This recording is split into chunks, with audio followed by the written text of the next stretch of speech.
There is nothing between us. That's what she told me once, long ago, when I saw her exchanging texts with someone I didn't know. But back then, her eyes shone with honesty, or what I believed was honesty. So I let it go, telling myself I was paranoid. Work stress, maybe. Because I knew, deep down, that I hated to think of a time when she wouldn't be mine.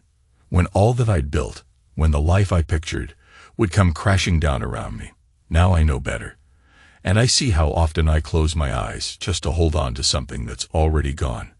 Her phone is in my hand. I don't even recall when I picked it up. She must have left it charging in the kitchen. I'm never the type to go snooping, but the screen lights up with a notification as I pass by, and something about that moment breaks every principle I thought I had. One glance, that's all. For some reason, I swipe to unlock, breathing carefully so I won't wake her. She's asleep upstairs in our bed, the bed we bought together 5 years ago, after we moved to the suburbs outside Boston, so I could take my managerial position. That bed, the one I thought symbolized security, a new chapter, a grown-up life, now just feels cold. The first image I see is her wearing lingerie I've never seen on her in person. Red lace. She's leaning against what looks like a hotel bed, phone angled in a mirror, biting her lower lip in a half smile, half invitation. Before I can stop myself, I scroll. More pictures. Him. A man I've never met, but I see he's younger than me. Dark hair, a stubble that frames his jaw, green eyes that can't hide how smug he is. Different angles, some with her, some of him alone. Their arms around each other, her face turned to the camera with an expression I've never seen her wear before. Reckless, wild, urgent.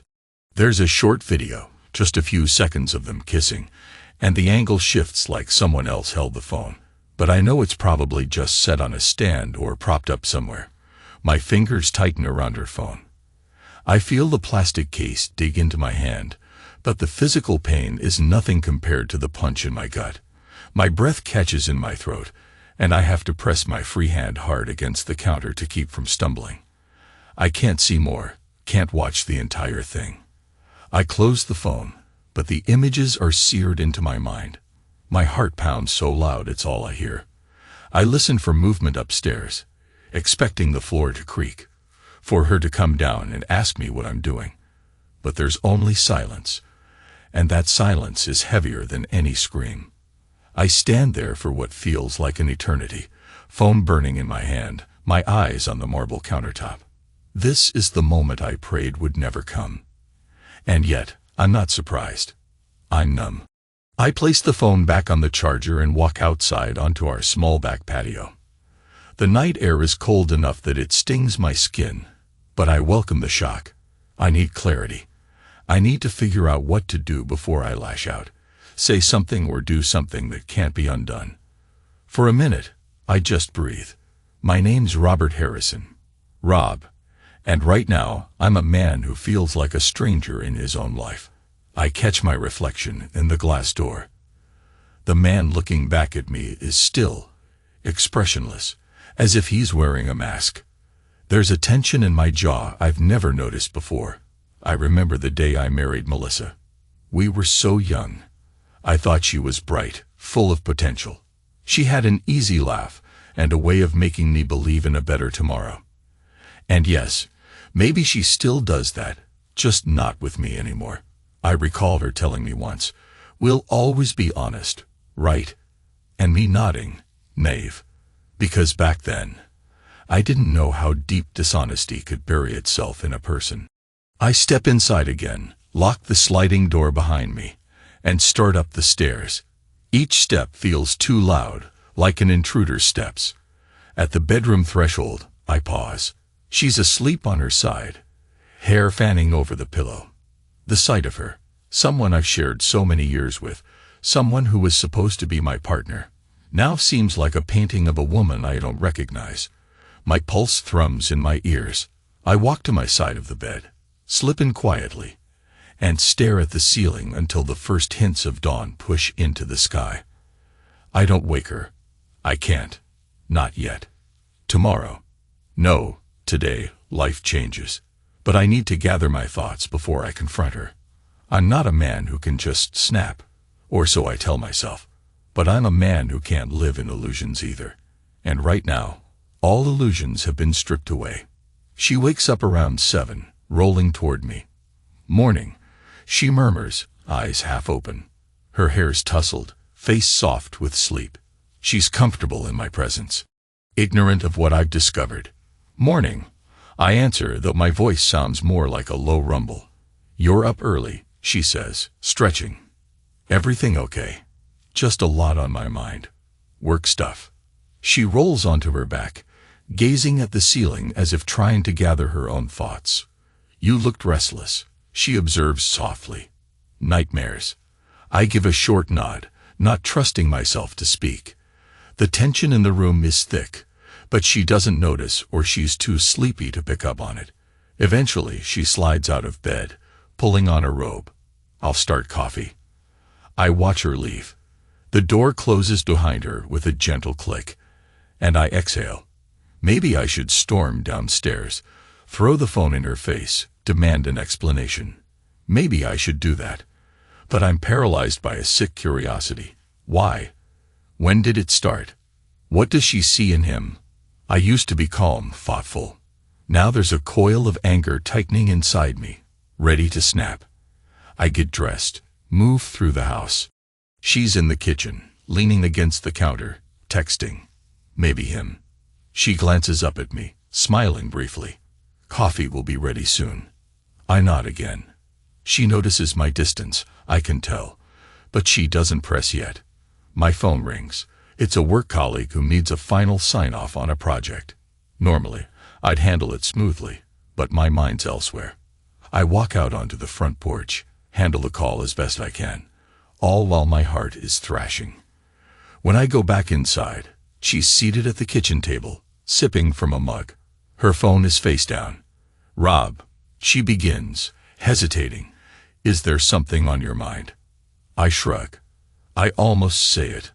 I know everything. Instead, I force a half smile, that protective armor men wear when we can't show our wounds. I'm fine, I manage. Then I head out the door for work without looking back. But I'm not fine. I'm roaring inside, a silent, cold fury. I drive in a haze, the images of her with that man replaying, feeding an ache that's half heartbreak, half rage. By the time I reach the office, I've already decided something. I'm going to gather evidence. I want the truth laid bare. No chance for her to lie or twist. I've read about men who suspect affairs for months, even years, but never confront them. Not me. I want it all in front of me. I want it to punch me in the gut so I can finally see my life for what it is. At work, I grind through the day, nodding at colleagues, typing emails, attending meetings.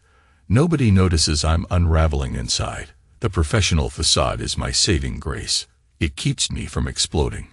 By lunchtime, I'm scrolling through phone records, bank statements, her calls. She made repeated calls to a number I don't recognize. The length, the frequency. Right there, in black and white. A few days ago, I might have confronted her with only that. But now, the pictures are seared in my head. Hard proof. And I find myself wanting more, wanting every last detail, so I can slam the final gavel. But I keep hearing the question in my mind. What then? Because once I have the truth, I can't keep living with her under the same roof. So where does that leave me? At the end of the day, I drive home, my stomach twisting in knots. I half expect to find her with her suitcase packed, or maybe see him there, some sick confrontation I'm not ready for. But the house is quiet. She's in the living room, TV flickering with some drama, but her eyes are distant. Long day. She asks softly, glancing up. She's trying to gauge my mood. I just nod, slip off my jacket. Yeah. She chews her lip. Then, in a tentative voice, she says, "Is it something I did?" My heart stumbles. Because, yes, it's everything she did. But I force a flat no and walk upstairs to shower, leaving her there. Part of me wants to keep lying. because if I speak now, I'm not sure I can control what might happen. I step under the hot water, letting the steam fill the glass enclosure, and I picture her with that man. The images that used to be confined to the phone screen are now burned into my eyelids. I push my forehead against the tile, breathing heavily. The water runs off my shoulders, but it doesn't wash anything away. My mind flickers between memories. Her bright laughter when we first moved into this house, her excitement when I got promoted, the night we celebrated at that fancy restaurant. She wore a black dress that clung to her hips. She looked at me like I was her hero. And now, she's wearing red lace for someone else. That night, we barely talk. She tries once or twice to start a conversation, but I answer in monosyllables. Eventually, she goes to bed early. I stand in the kitchen, the overhead light harsh, sipping a glass of whiskey. Normally, I'm more of a beer guy. But tonight, I need something that burns. I recall the day I found out about the child. My son, or who I thought was my son. He's in elementary school. Looks a bit like me, I always figured. Or maybe it was just wishful thinking. People say you see resemblances you want to see. I never questioned it. But a medical test not long ago, just a routine check for potential genetic issues, hinted at something off. And I pried deeper. Finally, the result. He's not biologically mine. The father is someone else. And now, looking at those pictures, I know exactly who that someone else is. I set the glass down so hard it chips. The rage that flares up inside me is new foreign. I've always been the calm, rational man who weighs decisions. But now, everything in me wants to break something, tear this house apart, or maybe drive to wherever that bastard is and crack his skull. Instead, I grip the counter and breathe, my nails scraping the granite, my shoulders tense. The next few days follow the same pattern. I play the role of the silent observer, studying her every move. She's restless, anxious, probably sensing my distance, but I won't give her the satisfaction of a confrontation on her terms. I wait. I collect bits and pieces, phone logs, texts, even those pictures she must have forgotten to delete. I keep them in a separate folder on my laptop. Evidence. Cold, unyielding. And with each new piece, a slow, methodical anger cements itself in my bones. Finally, I snap. It's a Saturday afternoon, and we're supposed to drive into the city for some errands. She's dressed in casual jeans, a sweater, hair pulled back in a neat ponytail. And I can't stand looking at her. My face is unreadable, arms folded as I watch her pack her purse. Then I hear her phone buzz. She glances at it and tenses ever so slightly. A flicker of guilt crosses her face, and that's it. The last straw. I don't want to see her faking normalcy anymore. Cancel your plans, I say, my voice coming out low, colder than I intended. She blinks. What? I'm not going anywhere with you. Not today. She sets her phone down. Rob, why are you? Don't, I interrupt, stepping closer. Just don't. She looks uncertain, eyes flicking to the door as if she's afraid I might do something violent. I wonder if she can sense how close I am to losing it. But I'm not yelling. I'm not throwing anything. I'm just staring at her. Okay, she whispers. We can stay. Let's talk. I nod slowly and motion her to follow me to the living room. We sit. The tension is suffocating. She tries to speak, but no words come out. I watch her fumble. A wave of disgust washes over me, because I see in her eyes that she's trying to figure out how much I know. I know, I finally say, the quiet tone more brutal than if I'd been screaming. She stiffens, mouth opening, but no sound emerges. I see tears brim, and for a flicker of a second, I hate myself for feeling pity. But then the wave passes, replaced by the memory of those pictures. The memory of how I had to learn my son isn't mine. You know. She tries to keep her voice steady. Know what? I let out a short laugh, a harsh exhalation. Everything. She presses her lips together. I see her scanning my face, gauging how bad this is going to be. Rob, I never wanted to hurt you, and yet you did. It's not that simple. Who is he?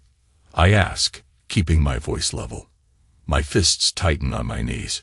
She looks away. Just someone I met. John. He was. I huff. So that's his name. John. The single syllable feels like acid on my tongue. How long? She winces. Rob, please. How long? Her eyes dart to mine, tears spilling over. A year. Off and on. I should have expected it, but hearing it, I feel a physical blow to my chest. A year. An entire year of deception. My knuckles turn white, but I keep them in place, not letting them fly. I can barely breathe through the anger. The old version of me would be calm, logical, but that man is gone. My voice trembles slightly as I say, "And you slept with him?" Multiple times. She nods, tears running down her face, nose turning red. I see shame in her eyes, but it's not enough. No amount of tears can erase the reality of what I've lost. I stare at the coffee table. Our wedding photo is still there, in a frame, capturing a moment when life seems so promising. I pick it up, hold it. The man in that photo smiles like he has a bright future, a future with her.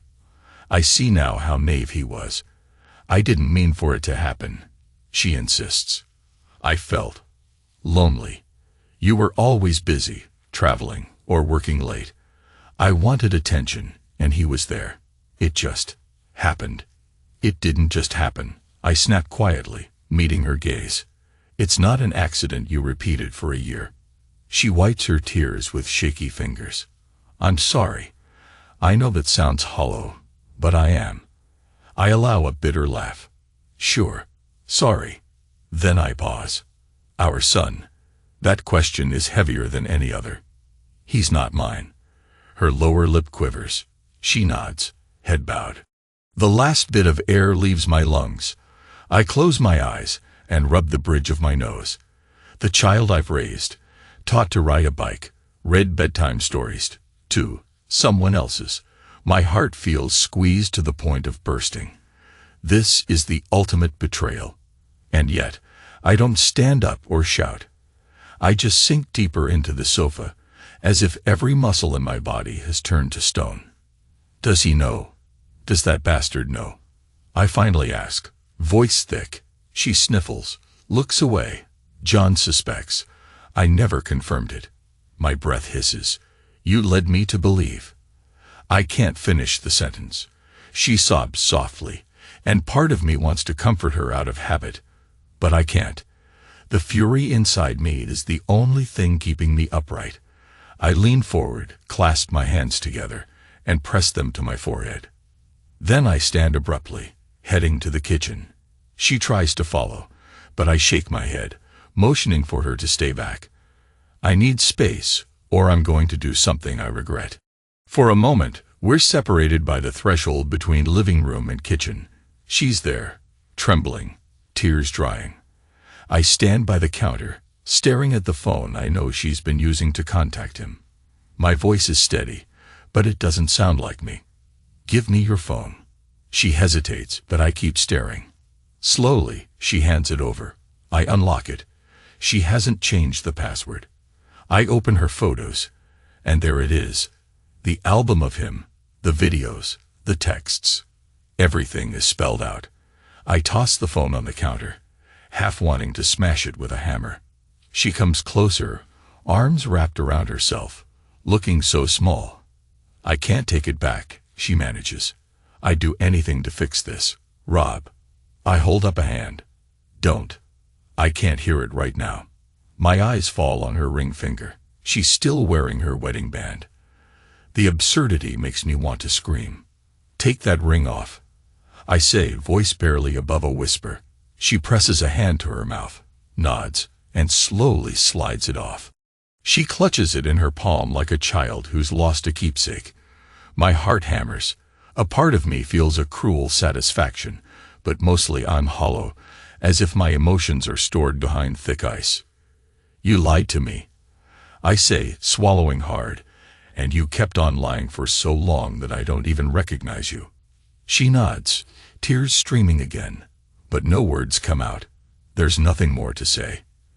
Eventually, we find ourselves drifting through the house like ghosts, unable to be near each other, but also unable to leave. The tension is suffocating. I end up in the spare room, looking at the walls I once planned to turn into a home office. Now, it feels like a bunker where I can hide. I close the door behind me. The hours crawl by. I can't stand to look at the pictures again. Yet I can't stop replaying them in my mind. Days pass in an excruciating standoff.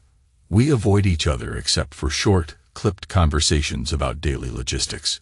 She moves into the guest bedroom, leaving our master bedroom untouched except for her clothes. I still go to work, though my colleagues sense something's off. I can't concentrate.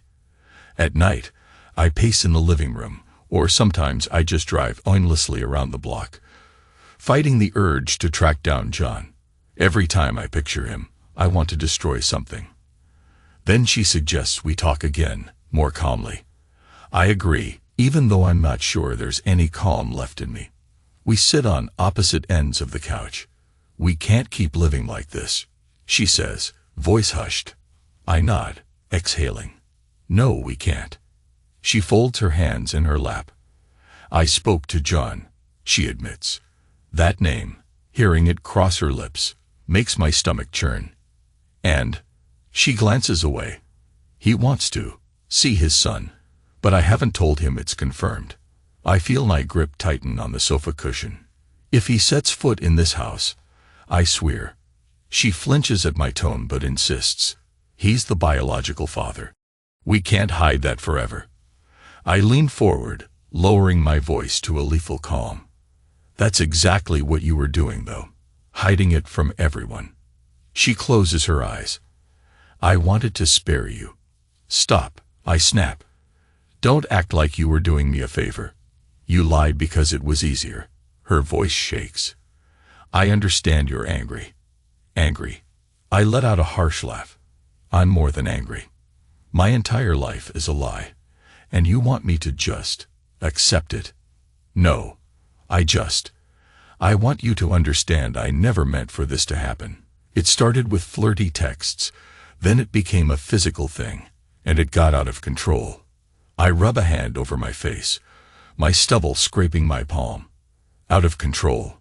You planned hotel meets. You had a child with him." She looks stricken. "That wasn't planned. I swear to you that was an accident." My throat tightens. "Our son, he's innocent. He didn't ask for this." "I know," she whispers, tears threatening again. "I love him so much, Rob." My mind flashes back to simpler times. Teaching him to throw a baseball. Pushing him on the swing at the park. Every memory is like a knife.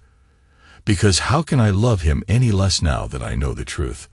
And how can I continue to be a father to a child who isn't mine? She reaches out tentatively to touch my arm. I recoil. She lets her hand drop. "I'm sorry," she murmurs. "I'm sure you are," I reply icily. Then I stand, needing space, needing to breathe. Over the next few weeks, we exist in limbo. She tries to talk to me. I shut her down, or I'm short. My son, who's about 7 now, senses the tension but doesn't understand. He's used to me being the stable one, reading him stories and tucking him in. I keep doing it, half-heartedly, because what else can I do? I can't just abandon him. He's still a child, still the same boy I've cared for.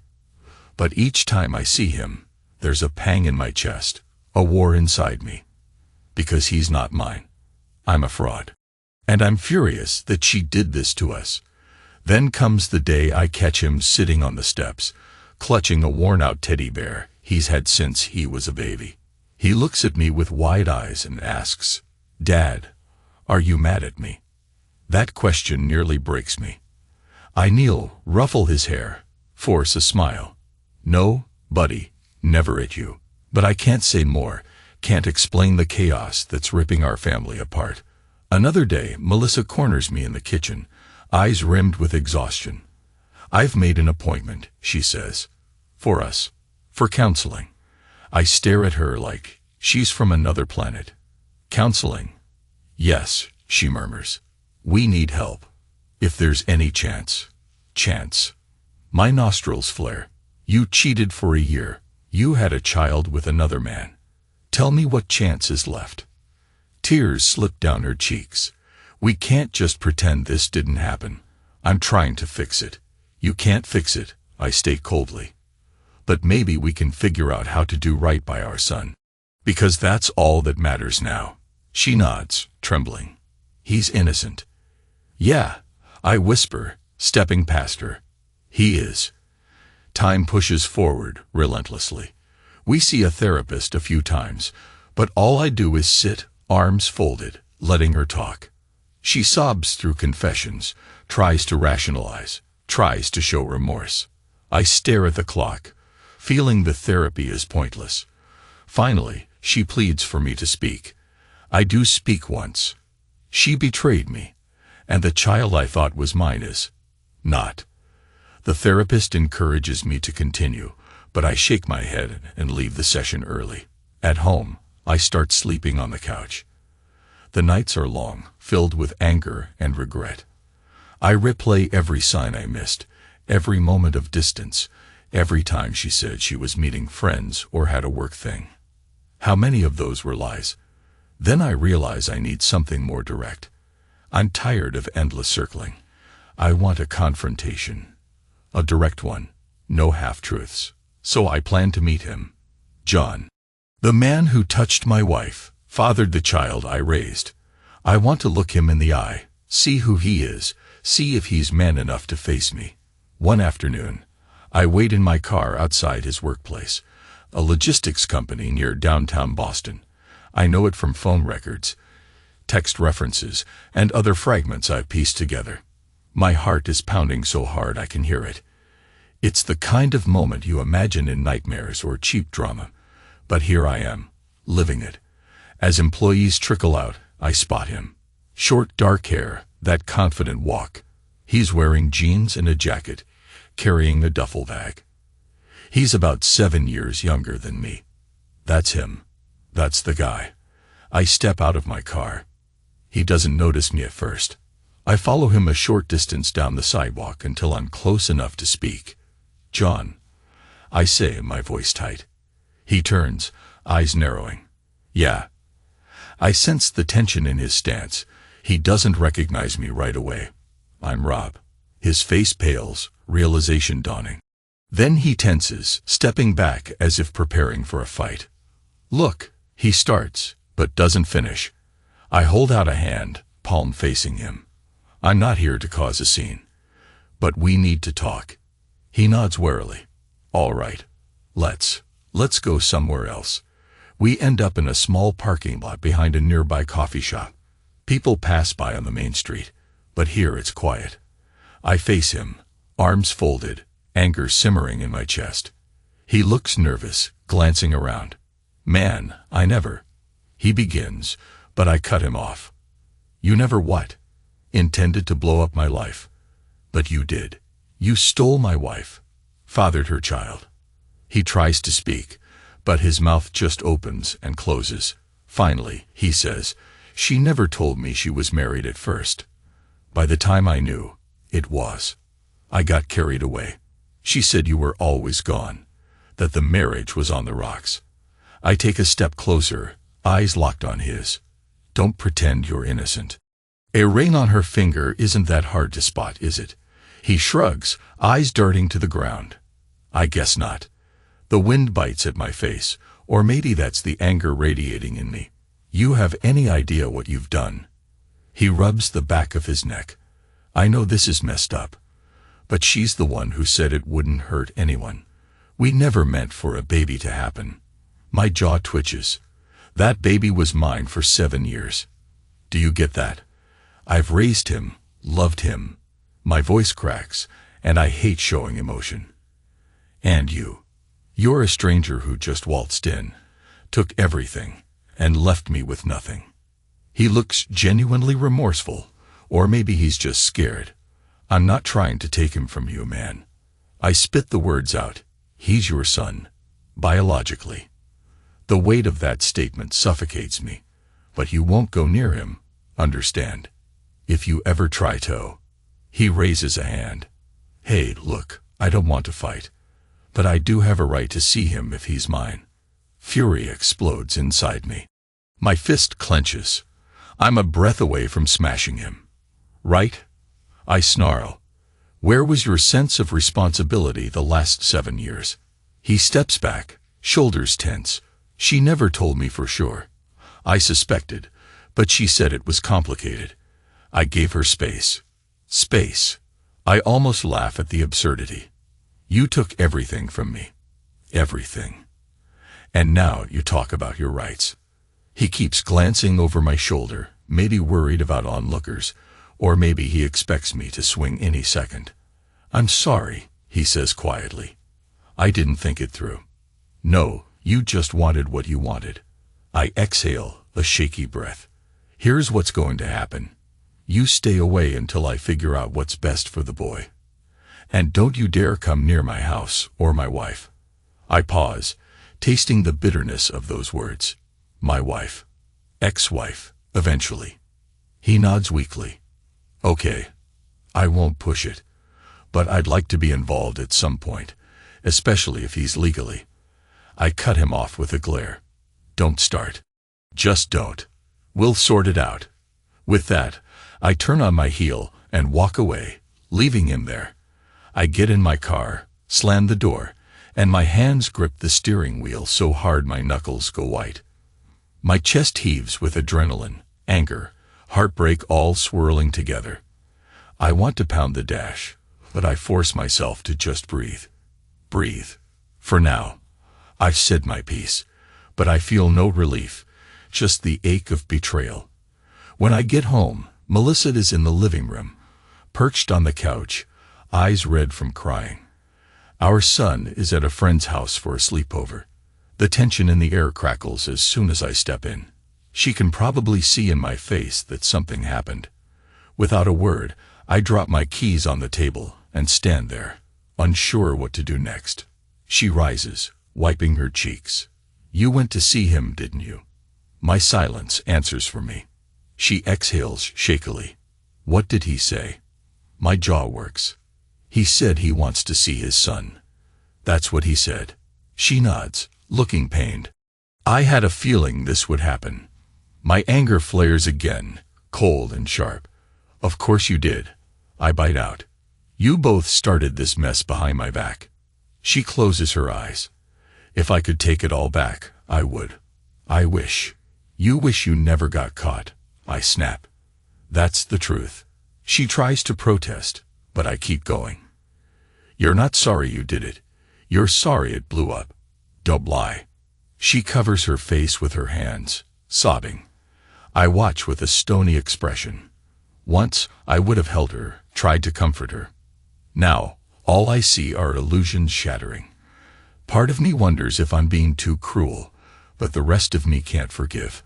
It might never forgive. Go to bed, I say at last. I can't look at you right now. Her shoulders jerk with quiet sobs, but she eventually goes upstairs. I slump onto the couch, bury my face in my hands.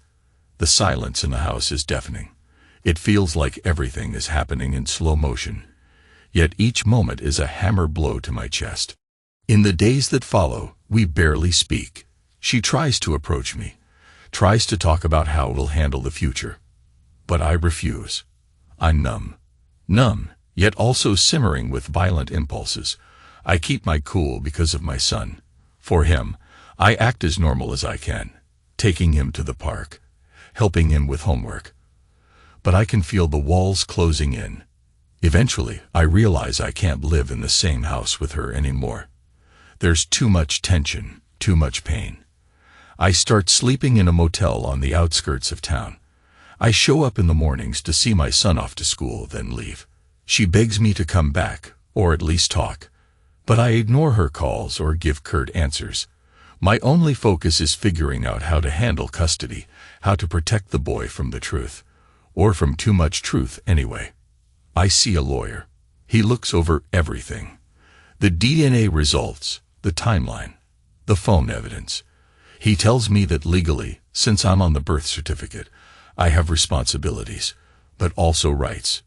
It's messy. You've been his father, the lawyer says. Biology doesn't necessarily change that in the eyes of the law. And him, John. He can try to establish paternity. He might get partial custody. Depends on what your wife chooses, what the courts decide. I hate those words. Your wife. I want to correct him. Say my soon-to-be ex-wife. But I just clench my jaw. At night, I pace around the cheap motel room, the hum of the broken heater, and the flickering TV for company. My mind races with possibilities, none of them comforting. I'm living in a nightmare, stuck between the man I used to be and the man I've become. Cold, hateful, suspicious. The question that haunts me is, what next? Because I can't see a future with her. But I also can't abandon the child I raised, who still calls me dad and looks up to me with those trusting eyes. One morning, I decide enough is enough. I text her, let's meet at the restaurant in town, the one where we used to celebrate birthdays. She answers quickly, okay. My heart thuds. This is going to be a final confrontation of sorts, or maybe the first step to an official separation. I don't know which, but I know I can't keep living in limbo. I arrive first, dressed in a rumpled shirt and slacks. I look tired, older than my 42 years. She walks in a few minutes later. She's wearing a simple dress, hair pulled back. I notice she's taken off her wedding band permanently. That detail stings more than I expect. The waiter greets us with a polite smile, shows us to a booth near the window. I see Melissa's eyes scan the place, and I remember the last time we were here. She had organized a small party to celebrate my promotion, smiling at me like I was her hero. Now, her expression is weighted by guilt and sorrow. We order coffee. Neither of us is hungry. The silence stretches. Finally, she breaks it. Thank you for agreeing to meet. I know how hard this is. I stare into my cup. It's the least of what we need to do. She sighs, twisting her fingers in her lap. Where do we go from here? I set the coffee down, focusing on the swirl of steam. We can't keep living under the same roof. That's obvious. I glance at her. I've talked to a lawyer. She presses her lips together. I see. You'll be served divorce papers soon.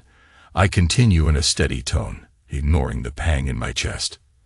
I'm not going to remain married to someone who betrayed me so thoroughly. She nods, tears forming again. I figured as much. Her voice trembles. But our son, I echo bitterly, the words twisting in my mouth. We need to decide what to tell him, how to handle custody. I still want to see him. I've been his dad since day one, and that doesn't just vanish. But John wants a role, apparently. She grimaces. He does, yes. He thinks he deserves it. I grit my teeth. Deserves.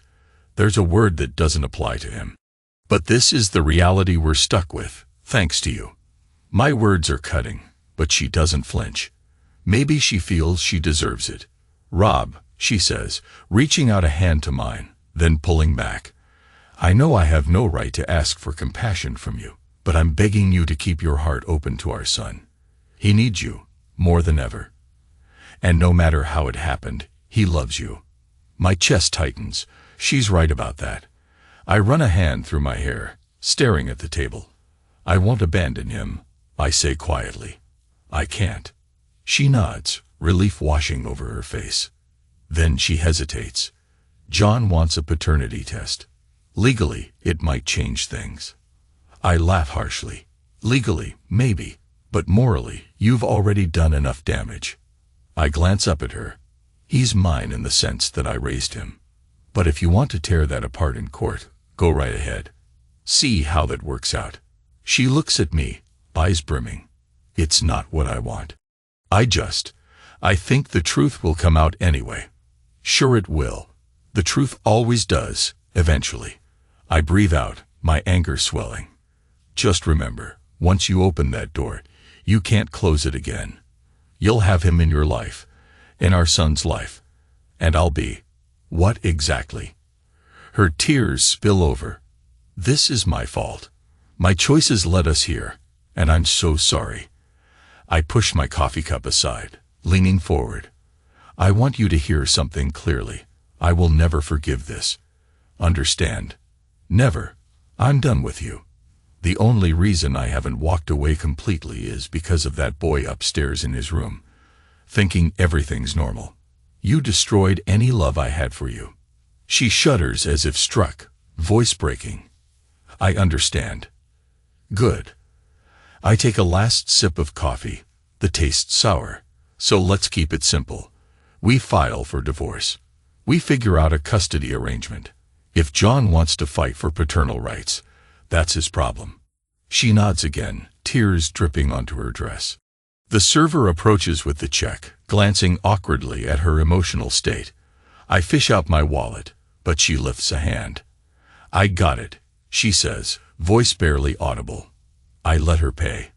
It's a small, meaningless gesture, but at this point, everything feels hollow. We walk out of the restaurant together, but not side by side.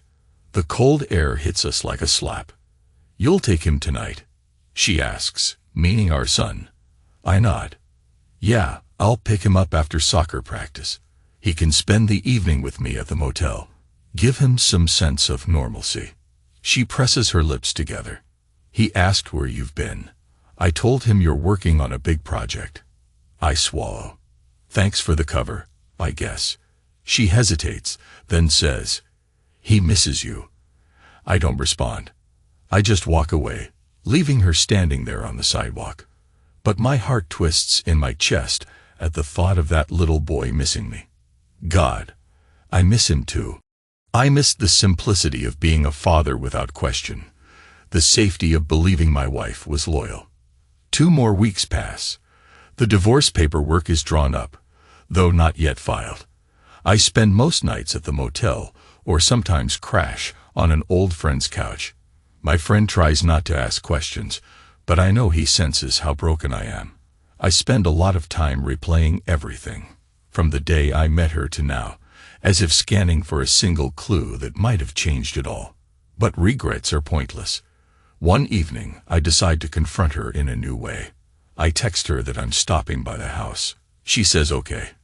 When I arrive, she's alone in the living room, reading something on her tablet. She looks up nervously. Where's? He's with your sister tonight. Sleepover with his cousins. I set my keys down, drawing a manila folder from my jacket pocket. I hold it up. Pictures, I say. DNA results. Bank records. You name it. Her expression darkens, clearly dreading what I'm about to do. Why? I set the folder on the coffee table, open it. My voice is measured. I'm not doing this for drama. I'm doing it to make sure we're on the same page. This, I tap the documents, is what I have if this goes to court. She stares at the pile, tears forming again. You'd use it. I don't want to ruin you, I say quietly, but I'm not letting you rewrite history or pretend this was some minor mistake. She nods, trembling. I understand. I pick up one of the photos. It's of her in that red lace, though not as explicit as some. I toss it on the table. Who took that picture? She wipes a tear. I did. I nod, bristling. You texted it to him at 2:16 p.m. on a Tuesday.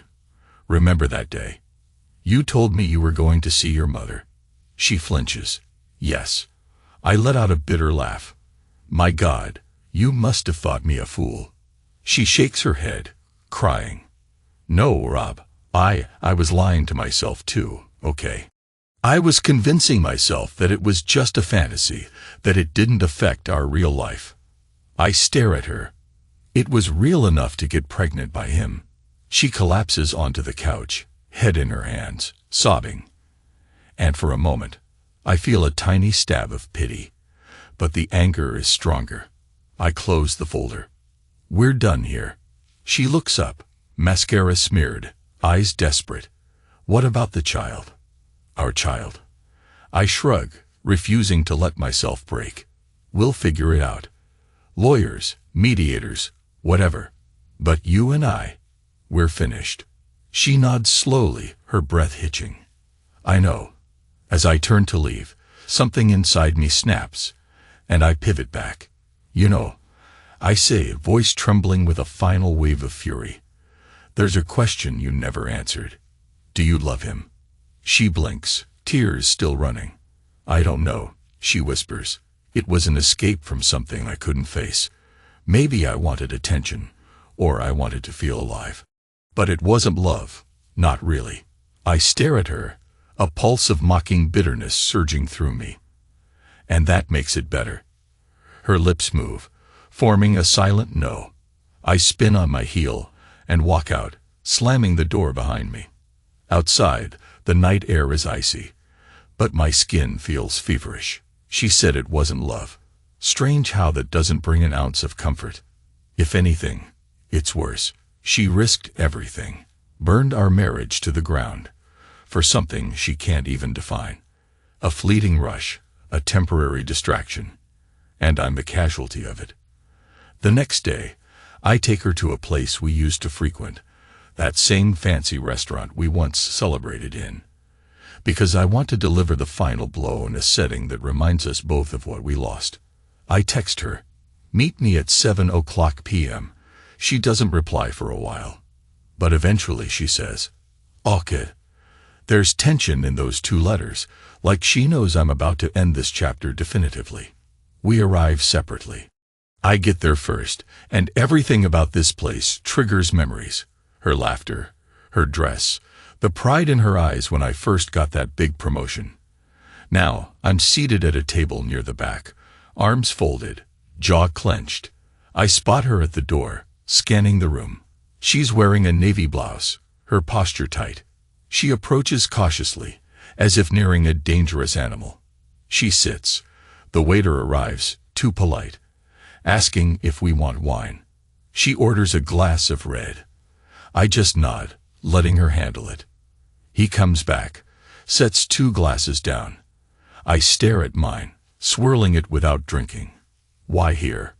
She finally asks, looking around at the elegant decor. I lean forward, voice low. I wanted to look around and remember a time when I believed you saw me as a hero. Now, you look at me like I'm the waiter who's late with your wine. She closes her eyes, a tear slipping out. The waiter reappears at our table, ironically, placing bread and water. He says, "It's nice to see you again, ma'am." With a new companion. The words cut the air like a scythe. I see her knuckles tighten against the tablecloth. She turns pale. The waiter, oblivious, walks away. My heart pounds as I slowly turn to her. With a new companion, I echo softly. Tell me, how many times were you here with him? She can't look at me. Her hands tremble in her lap. Once, she breathes. He took me here for my birthday. I'm sorry. It was stupid. I feel something inside me harden, a final snapping of any lingering empathy. I exhale. Then I pull the folder from my jacket. The same folder. I place it on the table, right next to the breadbasket. I open it, let her see the documents, the photos, the DNA test. She goes rigid. A couple seated nearby glances at us, curious. I lower my voice. I have everything. I'm not showing it off for drama, but for clarity. Our entire story is right here, compressed into cold facts. She looks up, tears shining in her eyes. What do you want from me? I stare at the pictures. Nothing. I just want you to see I'm done. There's no saving our marriage, no therapy that can fix it. You killed it, burned it. Now I'm giving you the courtesy of seeing its ashes. She chokes on a sob, but I see her try to collect herself. I know, she whispers. I close the folder gently. Don't try to protect me from the truth, or from any future developments with John. If he wants to press paternity rights, let him. I can handle it. But I won't be your husband through any of it. She nods, tears slipping freely. I expect her to beg or plead, but she doesn't. Instead, She glances at me one last time and says, "You've changed, Rob." I laugh quietly. "You showed me why." Then I stand, dropping enough cash to cover the wine. I turn and walk away. She's left at the table, the folder of evidence between us like a tombstone. I feel no satisfaction, just a cold numbness. Outside, the chilly air bites my cheeks, but I keep walking, leaving that place behind. Part of me wonders if we'll ever speak again except through lawyers. But for now, I don't care. I'm free of illusions, and I'm alone, but I have no questions left. They've all burned up at the table. I walk down the street, hands in my pockets, the night sky overhead. There's no comforting sense of closure, no immediate relief, just a heavy weight in my chest, tempered by the knowledge that I did what needed to be done. I told the truth, laid it all out. The rest will unfold however it must. I reach my car, unlock it, and sit behind the wheel, exhaling the shuddering breath. My phone buzzes. It's a text from my son's teacher, reminding me about the parent-teacher conference. Right, life goes on. I stare at the phone, my mind spinning. My fatherly duty remains, even if I'm not the father by blood. I will show up. Because if there's anything left of me that's worth saving, it's the part that tried to be a good dad. Before I pull away from the curb, I look at my reflection in the rearview mirror, the lines on my face, the gray creeping at my temples. I've aged more in the last month than in the last 5 years. I remember the man I used to be, naive about love and trust. Now I see a stranger, colder, harder, but maybe more real. A man who knows that illusions can vanish in an instant. A man who's ready to keep walking, alone, if that's what it takes to reclaim some piece of his dignity. The engine rumbles to life, and I drive off. I drive on autopilot, eventually pulling into the motel lot. The neon sign flickers overhead. In the room, I drop onto the bed, still in my clothes, and stare at the ceiling. Memories swirl, Melissa's smile, our wedding day, the phone in my hand, her picture with him. My fists clench and unclench against the sheets. There's a sudden wave of rage, and I leap to my feet, wanting to hurl something, break something. But I stop myself. Cold control. That's all I've got left. The anger is there, but I channel it inward. Cold is also an emotion, and maybe it's the one that will get me through this. I slump back on the bed, let out a ragged breath. Tomorrow, the sun will rise, and life will keep going. I won't have her by my side. I won't have the illusions that once propped up my pride, but I'll have clarity. And maybe for a man like me, once naive, now hardened, that clarity is all I can ask for. I close my eyes. Sometime in the middle of the night, I dream of a younger version of me, looking in a mirror, seeing a reflection that no longer matches who he is. The reflection cracks, shatters, and I stand there alone in the shards, cold and somehow free. Morning comes. I get dressed. I head out, stepping into a chilly dawn. I fill my lungs with the sharp air, each breath a reminder I'm still alive. And maybe, just maybe, that's enough. Because the questions have burned away, and the illusions have died. I walk toward my car, phone in hand. I've got a meeting with the lawyer this afternoon, and a parent-teacher conference in 2 days. My mind flits to that next step, that next moment. Small steps, one after the other, in a world that's been irrevocably changed. The man I was is gone. The man I am stands in his place, hardened but ready to face whatever comes next. I start the engine, let it roar to life, and drive out of the motel lot, leaving the flickering neon behind. The road stretches ahead, empty in the early light. I press the accelerator, feeling the hum of the car beneath me. And in that moment, for better or worse, I know I'm done looking back. The truth, raw and brutal, is my only guide now. And so I go, alone, but without questions. They burned up at that table, in that folder, and in my heart. All that's left is the cold resolve to keep moving forward. And that, I decide, is enough.